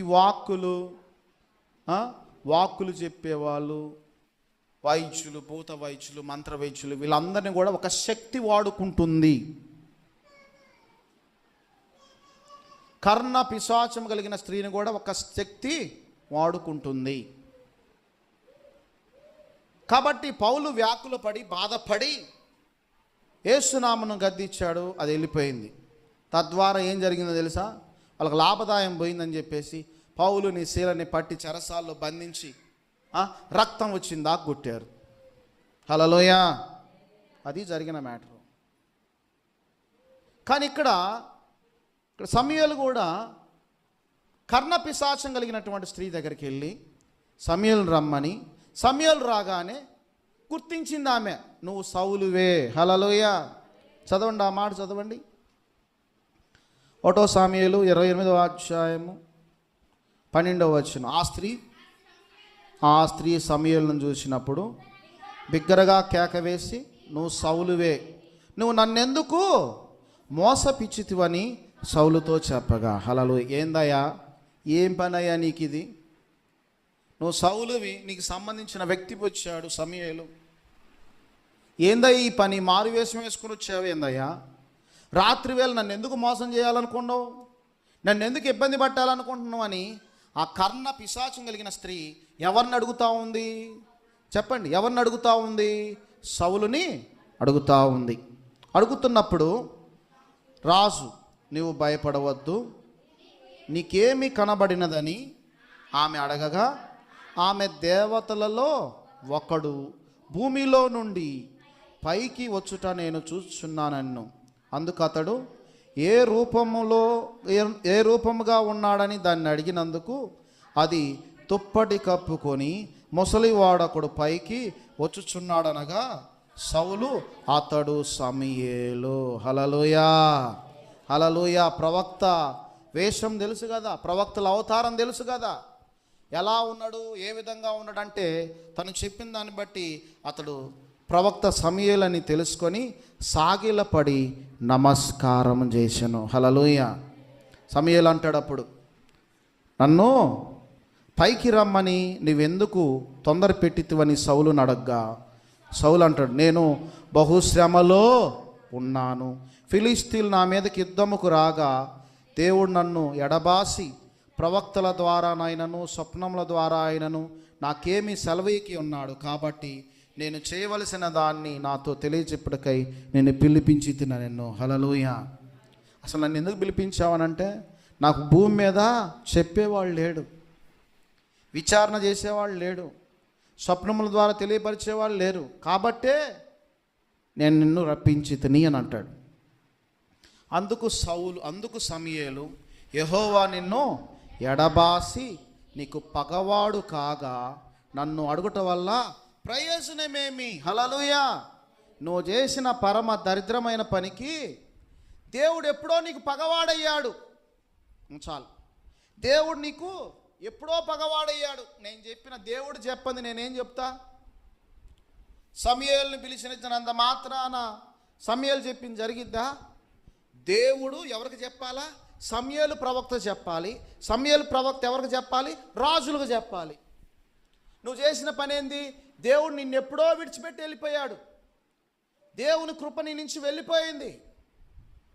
గుర్తుపెట్టుకోవాలి, జాగ్రత్త. హల్లెలూయా. రెండు చేతులు చెప్పండి, హల్లెలూయా. సమూయేలు ప్రవక్త ఏమంటున్నాడు సౌలును చూసి? దేవుడు నిన్ను ఎడబాసిపోయాడు, దేవుడు నిన్ను విడిచిపెట్టి వెళ్ళిపోయాడు, దేవుడే నీకు పగవాడయ్యాడు. ఎందుకో తెలుసా? నువ్వు చేసిన ఈ పనికి మాలిన పనిని బట్టి. హల్లెలూయా. జాగ్రత్త. బ్యాప్టిజం తీసుకొని దేవుని మందిరానికి వెళ్ళి ప్రార్థన చేసుకుంటూ భూత వైద్యుల దగ్గరికి వెళ్ళటము, వాక్కులు చెప్పేవాళ్ళు. మీకు తెలుసా, ఎప్పుడైతే మీరు ఆ స్థలంలో అడుగు పెడతారో వెంటనే మిమ్మల్ని దయ్యం పట్టేసిద్ది. యవ్వనస్తురాలకు కనుక పూతోని దయ్యం పట్టినట్టుగా మీరు ఎప్పుడైతే ఆ స్థానంలో అడుగు పెడతారో, చీమ కనుక నా పుట్టలో చెప్పండి, నా పుట్టలో చేయేస్తే నేను కొట్టనా అని అంటుంది. దయ్యం కూడా ఏముంటుందో తెలుసా? నా ఇంటికి నేను వస్తే చెప్పండి, నా ఇంటికి నేను వస్తే నీ ఒంట్లోకి నేను రానా అంటది. హల్లెలూయా. గుర్తుపెట్టుకోవాలి, అపవిత్రమైన స్థలాలకు వెళ్ళినా నువ్వు వెళితే భయంకరమైన శాపాన్ని అనుభవిస్తావు. నిన్నెవడు బాగు చేయలేడు. హల్లెలూయా. ఇలాంటి దరిద్రమైన పనులు మనము ఆయన బిడ్డమని చెప్పుకుంటున్నావు, కానీ ఆయన గుణలక్షణాలు లేకపోతే అనవసరం. సౌలుని ఏమన్నాడు సమూయేలు ప్రవక్త? దేవుడు నిన్ను ఎప్పుడో ఎడబాసాడు, దేవుడు నీకు పగోడయ్యాడు కాబట్టే చివరిలో సౌలు మరణం ఎలా ఉంటుందో తెలుసా? ఫిలిస్తీయులు యుద్ధం చేస్తూ ఉంటుంటే సౌలు సున్నతి లేనోడి చేతిలో నేను చచ్చిపోయే కంటే అరే నన్ను చంపురా అంటాడు పక్కనోడిని. హల్లెలూయా. కత్తులు మోసేవాడిని ఏమంటాడో తెలుసా? నన్ను చంపురా, వాళ్ళ చేతిలో చచ్చే కంటే నీ చేతిలో చచ్చింది మేలురా అంటే వాడు భయపడతాడు, నేను చంపను అంటాడు. చివరికి ఏం చేస్తాడు సౌలు? విన్నారా ఈ వాక్యాన్ని? విన్నారా? చివరికి సౌలు ఏం చేస్తాడు? తన కత్తి తీసుకొని ఆ కత్తి మీదే తను పడతాడు. హల్లెలూయా. తనంతట తానే చనిపోవాల్సిన పరిస్థితి. ఎందుకు జరిగింది ఇది? దేవుని మాట వినకపోవటం వల్ల, దేవుని మాట ధిక్కరించడం వల్ల, దేవుని మాట నిర్లక్ష్యం చేయడం వల్ల, ప్రవక్తల మాటలు వినకపోవటం వల్ల. పాత నిబంధన కాలంలో ప్రవక్తలు ఉన్నారు, ఈ కాలంలో దేవుని సేవకుడు ఉన్నాడు. నీ మేలు కోరేవాడు దేవుని సేవకుడు. భూమి మీద నీకు ఒక నావలాగా ఉన్నాడు. నీ ఎదుట నీ కాపరిని పెట్టింది ఎందుకు? ఏది మంచిది, ఏది చెడ్డది, తెలుసుకోవడం కోసం. ఏ స్థలాలకు వెళ్ళాలి, ఎలాంటి స్థలాలకు వెళ్ళాలి, కాపరి ద్వారా తెలుసుకోవడంలో తప్పు లేదు. హల్లెలూయా.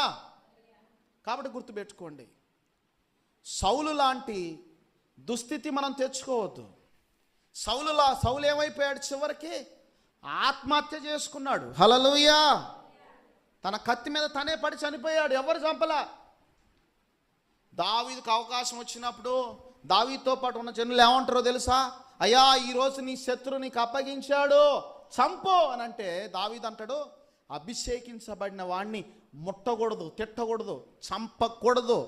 ఇలాంటి పని నేను చేసి దేవుని విరోధంగా నేను పాపము చేయను అని చెప్పేసి గుహలో ఉన్న సౌలు అంగిని కోస్తాడు. ఆ కోసినందుకు కూడా నొచ్చుకుంటాడు. అబ్బా, ఎందుకు కోసానా, వస్త్రపు చెంగు ఎందుకు కోసానా నొచ్చుకుంటాడు. ఈరోజు మనం ఏం చేస్తున్నాం? దేవునికి భయపడం, దేవుని సేవకులకి భయపడం, దేవుని సేవకుని మాట కూడా వినాం. హల్లెలూయా. ఇలాంటి వాళ్ళు ఉన్నారా? చూడండి జాగ్రత్త. సౌలు ఈ విధంగా ఈ మరణాన్ని, ఇంత నష్టాన్ని సావి చూడటానికి కారణం ఏందో తెలుసా? దేవుని మాట వినలేదు, రెండవది. ప్రవక్త మాట వినలేదు, మూడవది. దేవునికి వ్యతిరేకంగా కర్ణపిశాచం కలిగిన స్త్రీ దగ్గరికి వెళ్ళాడు. హల్లెలూయా. ఈ మూడు తప్పులు నువ్వు కూడా దేవుణ్ణి నమ్ముకున్న తర్వాత ప్రార్థనే జిష్టి అంటారా? చెప్పండి. హల్లెలూయా. హల్లెలూయా. అది తప్పు. మాచర్లో ఈ మధ్య ఎవరో నా నెంబర్ ఇచ్చారంటే, ఎవరు ఇచ్చారో చెప్పమంటే నాకు తెలియదు అంటుంది. హల్లెలూయా. తనకు బాగలేదు, 13వ వార్డులో ఉంటారు మాచర్లో. ఎవరో నా నెంబర్ ఇచ్చారంట. దయ్యం బట్టి యవ్వనస్తురాలు, ఇంటర్మీడియట్ చదువుతుంది. దయ్యం బట్టి విలవిలలాడుతూ ఉన్న స్థితిలో ఎవరో నా నెంబర్ ఇచ్చారంట. నేను ఒకరోజు ఫోన్ చేస్తే వెళ్ళాను. అసలు ఎవరా ఏంది నా నెంబర్ అని చెప్పేసి వెళ్ళి వాళ్ళ ఇంటికి వెళ్ళి దేవుని గురించి చెప్పి ప్రార్థన చేసినప్పుడు ఆ దయ్యం విడుదలైపోయింది. హల్లెలూయా. విడుదలైపోయిన తర్వాత నేను చెప్పానమ్మా, యవ్వన కాలంలో ఉన్నావు, యవ్వన దశలో ఉన్నావు. ఈరోజు ఈ దయ్యం బట్టి నిన్ను చంపినా దిక్కు లేదు. నేడే నువ్వు రక్షణ పొందితే అదే నీకు క్షేమం. ఎన్ని తాయితలు కట్టినా, ఎన్ని అంధ్రాలు కట్టినా, ఎంతమంది దగ్గర పోయినా నీకు క్షేమాధారం కాదు. నిన్ను నన్ను రక్షించే దేవుడు ఉన్నాడు, నిన్ను నన్ను కాపాడే దేవుడు ఉన్నాడు. 2000 సంవత్సరాల క్రితం ఆయన మన కోసము ఆయన రక్తాన్ని చిందించి తన ప్రాణాన్ని వదిలాడు. ఆయనే మనల్ని కాపాడడానికి సమర్థుడు అని చెప్పినప్పుడు అన్ని విని ఏమన్నదో తెలుసా? ఏ బాధ అయినా పడతారు, ఏ హింస అయినా పడతారు, కానీ రక్షణ కాడికి వచ్చేసరికి ఆలోచిద్దాం. హల్లెలూయా. ఏమంటారు? ఆలోచిద్దాం, చేద్దాం, రేపు చేద్దాం, ఎల్లుండి చేద్దాం. ఈ లోపల మళ్ళీ వచ్చి దురాత్మ ఆవరించినప్పుడు మళ్ళీ ఎవరికి ఫోను చెప్పండి? సౌలుకు దయ్యం పెట్టినప్పుడల్లా ఎవరిని పిలిచేవాళ్ళు అంట? దావీదుని పిలిచేవాళ్ళు. దావీదు ఏం చేసేవాడు? పాట పాడి సితార వాయించినప్పుడు ఏమైపోయేది? దయ్యం వెళ్ళిపోయి. హల్లెలూయా. టెంపరీగా ఉండడం అవసరమా, పర్మనెంట్గా ఉండడం అవసరమా? చెప్పండి. పర్మనెంట్గా దేవునితో ఉండటం కావాలి. కాబట్టి అమ్మ గుర్తుపెట్టుకోండి, ఇప్పుడు కూడా దేవుణ్ణి నమ్మి ఎలాంటి అలవాట్లుంటే ఇంకా టింగ్ టింగ్ అని పిలిచి రా రా రా అని పిలిపించుకోబాకండి. వాడికి 100 రూపాయలు ఇస్తారు ఖచ్చితంగా. హల్లెలూయా. 100 రూపాయలు ఇస్తే ఈ గుండె కొడతాడు, ఆ గుండె కొడతాడు, ఇటు కొడతాడు. మొత్తానికి వాడు అర్థమయ్యేలాగా అది ఉంది ఇది ఉందని చెప్పి ఏదో నిన్ను అనుమానం చేసి పోతాడు. వాడు నిజం చెప్పాడా అబద్ధం చెప్పాడా తర్వాత విషయం. ఈ పక్కన ఒక ఇల్లు ఉంటే వీళ్ళే అని అంటాడు. హల్లెలూయా. మళ్ళీ వాడికి నీకు శత్రుత్వం. మళ్ళీ ఇటు పక్క ఈ మూల అంటాడు. వాడు బాగున్నాడు కూడా అమ్మో వాడు చేసిందని అంటారు. హల్లెలూయా. ఏంది ఈ బాధ? వాడికి మడికి ఏం తెలుసు? వాడు బ్రతుకు తెరువు కోసం చేసే పని. ఇంకా యేసు ప్రభుని నమ్ముకొని ఈ గద్దెలు చెప్పించుకోవడం, ఈ శకునాలు చెప్పించుకోవడం, ఈ భూత వైద్యుల దగ్గరికి వెళ్ళటం. జాగ్రత్త, నువ్వు మంచి పరిశుద్ధమైన స్థలంలో అడుగుపెట్టావు, పరిశుద్ధంగా దేవుని ఆత్మచేత నింపబడ్డావు, మంచిది. హల్లెలూయా. ఈ మంచి పరిశుద్ధమైన జీవితంలో ఉన్న నీవు, ఈ మంచి పరిశుద్ధమైన జీవితంలో ఉన్న నీవు ప్రభు బల్లారాధనలో చేయి వేసుకుంటూ మంచి ప్రార్థన చేస్తూ వెళ్ళకూడని స్థలాలకి, అపవిత్రమైన స్థలాలకి, అంటే దయ్యములు నివసించే స్థలానికి నువ్వు అడుగు పెట్టినా నీ ఆత్మీయ జీవితం సర్వనాశనం అయిపోద్ది. హల్లెలూయా. వెళ్ళకూడదు అంతే. నువ్వు ఆ స్థలాల్లో అడుగు పెట్టడానికి వీల్లేదు. వెళ్తే ఏమైందనంటే నీ ఆత్మీయ జీవితం పాడైపోద్ది, నీ జీవితంలో నష్టాలు కలుగుతాయి. అందుకని కొన్ని సేవకుని అడిగి చేయడం చాలా మంచిది. హల్లెలూయా. నీకు తెలియని విషయాలు అడగటంలో తప్పు లేదు. అంతేగాని ఏం కాలే చేయొచ్చులే అని ఒక మా పెదనాన్న కొడుకున్నాడు. కొత్తగా దేవుణ్ణి నమ్ముకున్న తర్వాత నేను పిల్లోండిలే లాగులు కట్టుకుంటున్నా. అన్నా అలా చేయకూడదన్నా ఇలా చేయకూడదు అంటే ఏం కాదులే తమ్ముడు అనేవాడు. హల్లెలూయా. ఏం కాదు, ఆదివారం చర్చి పోవచ్చు, మరలా మిగతా రోజుల్లో అది కూడా పోవచ్చు. హల్లెలూయా. అవ్వ కావాలా, బువ్వ కావాలా, ఆ పడవ ఎక్కొచ్చు, ఈ పడవ ఎక్కొచ్చు, తప్పేం లేదు అని అంటే మొత్తం దెబ్బతిన్నాడు. ఆస్తి దెబ్బతిన్నది, ఆరోగ్యం దెబ్బతిన్నది. చావు స్థితిలో ఉన్నప్పుడు అప్పుడు అర్థమైంది, అయ్యో నేను బాప్తీసం తీసుకొని దేవునికి అంత వ్యతిరేకంగా చేశానా, దేవునికి అంత విరుద్ధంగా చేశానా. దెబ్బతిని పశ్చాత్తాపడి కాళ్ళన్నీ వాసి, ఇంతలా కాళ్ళు వాసి, కాళ్ళు పోయే స్థితిలో 40 రోజులు ఉపవాసం ఉండి, అన్నం తినకుండా ఉపవాసం ఉండి, కఠిన ఉపవాసం ఉండి, కన్నీరు గారుస్తూ దేవుని దగ్గర క్షమాపణ అడిగితేనే దేవుడు క్షమించి స్వస్థపరిచాడు. హల్లెలూయా. నేను మీకు ఒక మాట అంటాను, పిల్లలు మీకు నీతి వాక్యాలు తెలుసు కదా. అడుసు తొక్కనేలా, కాళ్ళు కడగనేలా అంటే ఏందో తెలుసా?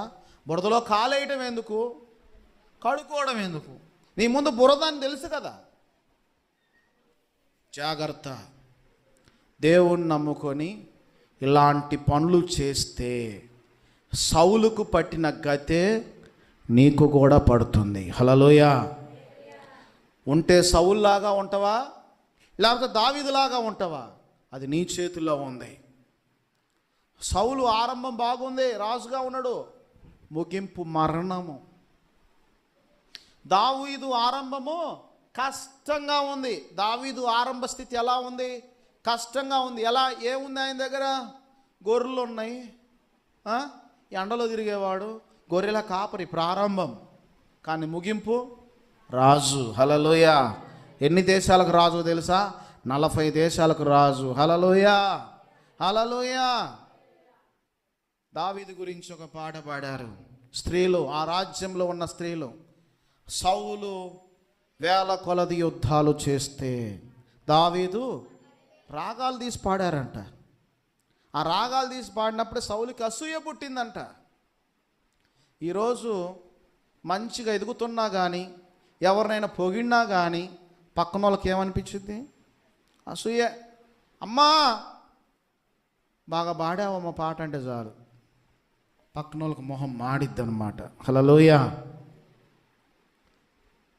అమ్మ నువ్వు బాగా ప్రార్థన చేసావంటే చాలు పక్కన వాళ్ళకి మొహం మాడిద్ది. ఈ అసూయ అనేది తీసేసుకోవాలి. అసూయ ఉన్నంతకాలం నువ్వు ఎదగలేవు, పక్కవారిని కూడా నువ్వు ఎదగనియ్యవు. హల్లెలూయా. మంచిగా నిద్ర వస్తుంది. ఏందో మరి, చెప్పుకో, నీ ఇష్టం వచ్చినట్టు చెప్పుకో, మాకు కాదు, నువ్వే వర్లుక్కో అని అంటారు. కాదు, జాగ్రత్త. ఇవి తెలుసుకోవాలి. ఇవి ఎక్కడ ఉంటాయి అంటే పల్లెటూరుల్లో ఉంటాయి ఎక్కువ. ఒకరోజు నన్ను ఇలాగే ప్రేరేపించారు. నేను అన్నాను, అయ్యా మీ నీతిమంతుల సభలోకి నన్ను తీసుకుపోనివ్వక అయ్యా అన్నా నేను. హల్లెలూయా. అయ్యా నేను పాపిని, మీరు నీతిమంతులు. నీతిమంతుల సభలో ఎవరు నిలవరు? పాపులు. అంటే మీ సభలో నేను కూర్చోలేనయ్యా, మీ గుంపులో నేను కూర్చోలేనయ్యా అంటే వాడు ఏమన్నాడంటే, అంటే నేను పాపినా అంటే నువ్వు ఎలాగైతే అలా. హల్లెలూయా. నీకు ఒక ప్రత్యేకత ఉంది, దేవుణ్ణి నమ్ముకున్నాం. నేను ఒక మాట అంటాను, తాగేవారి మధ్యలో కూర్చొని మనం థమ్సప్ తాగినా చెప్పండి, చూసేవాడు రోడ్డుని పోయేవాడు ఏమనుకుంటాడు, అబ్బో ఇక్కడ సిట్టింగ్ వేసారు, ఇక్కడ తాగుతున్నారు, ఆ గుంపులో ఎవరున్నారా, అరే వాడు చర్చికి వెళ్తాడు కదా వాడు కూడా తాగుతున్నాడా అంటారు. హల్లెలూయా. అందుకని కీర్తనకారుడు ఏమండు, దుష్టుల ఆలోచన చొప్పున నడవక, పాపుల మార్గమున నిలవక, అపహాసుకులు కూర్చుండ చోట కూర్చుండక. హల్లెలూయా.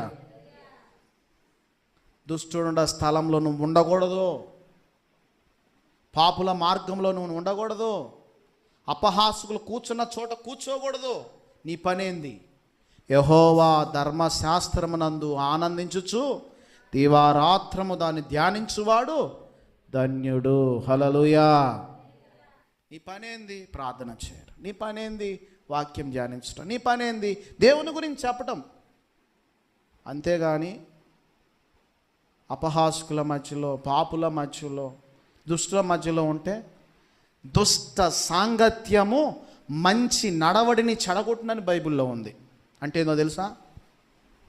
టమాటాలు ఒక 10 కేజీలు పెడదాం, ఒక కుళ్ళిన టమాటా వేద్దాం అందులో, తెల్లారి చూడండి ఏమైపోద్ది? ఎమ్మటి ఇన్ఫెక్షన్ మొదలైద్ది, ఇంకో టమాటా కుళ్ళిద్ది.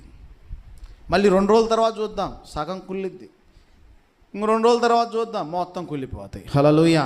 అంటే ఏందో తెలుసా? దుష్ట సాంగత్యము, దుష్టులతో సహవాసం మంచి జీవితాన్ని కూడా పాడు చేసిద్ది. అందుకని 6 నెలలు సహవాసం పెడితే వాడు చెడిపోవటం తేలిక, బాగుపడటము కష్టం. నీ ఆత్మీయ జీవితం పాడు కావటం ఈజీ, దాన్ని బాగు చేసుకోవడం చాలా కష్టం. ఇప్పుడు సౌలు జీవితం పాడైపోయిందా బాగైందా చెప్పండి? పాడైపోయిందా? స్టార్టింగ్ ఎలా ఉన్నాడు? బాగున్నాడు, రాజుగా ఉన్నాడు, మంచి జీవితాన్ని, చివరిలో ఏమైపోయాడు? చనిపోయాడు. ఇలా ఉండకూడదు. నీ గురించి చనిపోతే చెప్పుకోవాలి. నువ్వు చనిపోయినప్పుడు చెప్పుకోవాలి, అబ్బా బాప్తీసం తీసుకున్న కాంచి గంటల తరబడి ప్రార్థన చేసేవాళ్ళు, ఉపవాసాలు ఉండేవాళ్ళు, లేస్తే దేవుడు, వంగితే దేవుడు, ఖచ్చితంగా బ్రతికింది, ఖచ్చితంగా నీతిగా బ్రతికిందని నలుగురు నీ గురించి సాక్ష్యం చెప్పుకోవాలి. కానీ బాగా చేసిండు స్టార్టింగ్లో, చివరికి పాడైపోయిండు అన్న విధంగా ఉండకూడదు నీ సాక్ష్యం. ఇప్పుడు సౌలు గురించి చెప్పుకుంటే సౌలు సాక్ష్యం ఏమైపోయింది? స్టార్టింగ్ బాగుంది, ముగింపులో సర్వనాశనం అయిపోయింది. హల్లెలూయా. దేవుని బిడ్డలారా జాగ్రత్తగా గమనించండి. ఆరంభం నువ్వు ఎలా ఉన్నావో నీ ముగింపు కూడా అలాగే ఉండాలి. అపవిత్రమైన స్థలాలకు వెళ్ళి, అపవిత్రమైన మనుషుల దగ్గరికి వెళ్ళి నీ ఆత్మీయ జీవితాన్ని పాడు చేసుకోవద్దు. అంత్య దినాల్లో ఉన్నాం, మనం ప్రార్థించి దేవుని దగ్గర కనిపెట్టుకుందాం. దేవుడి ఈ వాక్యాన్ని దీవించునుగాక. ఆమేన్. ప్రార్థన చేద్దామా? ప్రార్థన చేద్దాం.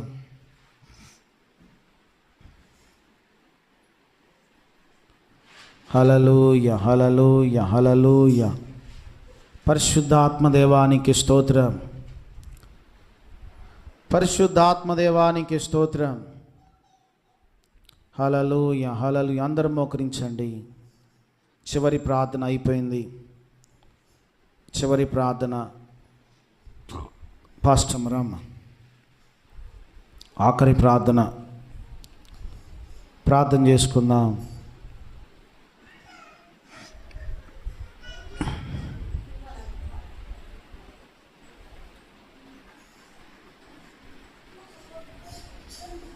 హల్లెలూయా, హల్లెలూయా, హల్లెలూయా. దేవానికి వందనములు ప్రభా, ఆత్మదేవుడానికి వందనములు, రాజుల రాజ్యానికి వందనములు ప్రభా. మాతో మాట్లాడిన విధమును బట్టి నీకు వందనములు ప్రభా. దేవాతి దేవుడానికి వందనములు నైనా.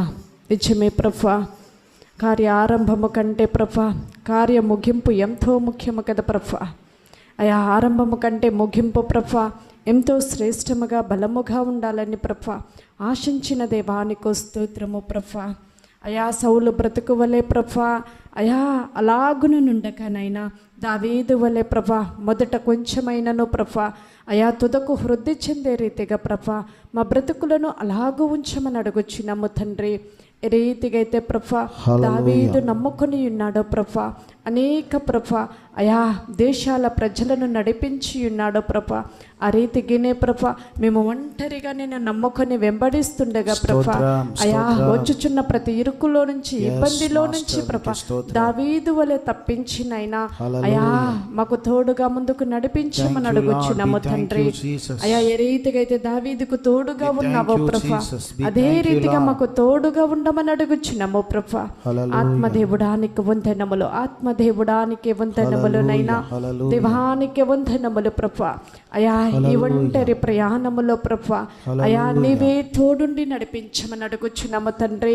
మా ఆత్మీయ జీవితం ఏ రీతిగా కోల్పోకుండా ప్రభా సౌలు వలె ప్రభా ఏమాత్రము భ్రమపరచబడక ప్రభా ఇతరుల వైపు చూడకనైనా అయా నీ వైపు చూస్తూ నడిచే భాగ్యమును మాకు ఇవ్వండి.